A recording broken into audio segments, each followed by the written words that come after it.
Kei te wanga wanga, Jackie Poutu, te māngai Māori o te ropu mana ki Tauira Whare Wānanga, ara o NZUSA, kei piki te utu mo te haere ki te Whare Wānanga.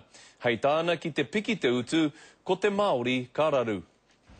Ka piki ngā utu ki ngā Whare Wānanga, engari ka heke pea te maha o ngā ākonga. Mena kāre rātou tai te tukuna atu tērā tūmomo utu, tēnā pia ka whiu atu o rātou moemoea ki te whai atu tēnei mea ko te mātauranga. E toru ki ngā Whare Wānanga kua whakapiki i a rātou utu, mā te piki ngā tino teitei kātāia e rātou i raro i ngā ture o te whenua. Ko te whakapāia NZUSA, ka whai mai ko te toenga o ngā Whare Wānanga.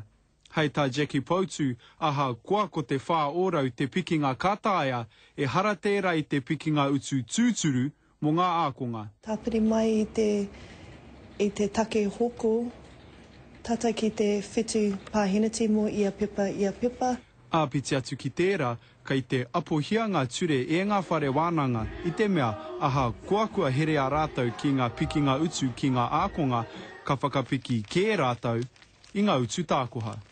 Ki te Whare Wānanga o Waitaha, ka piki ake i te ono rau pāhinati. Nō reira, nō wai tehe. Nō te kāwānatanga te he, kāre rātou i momona haere te pūtea kia tukuna atu ki ngā Whare Wānanga. Engari, kaore te hunga nei e mate whekenoa. Ka whawhai tonu ana ngā tauira, ngā māngai tauira ihoa.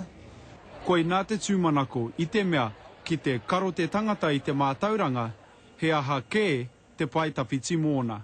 He tā Gardner, te karere.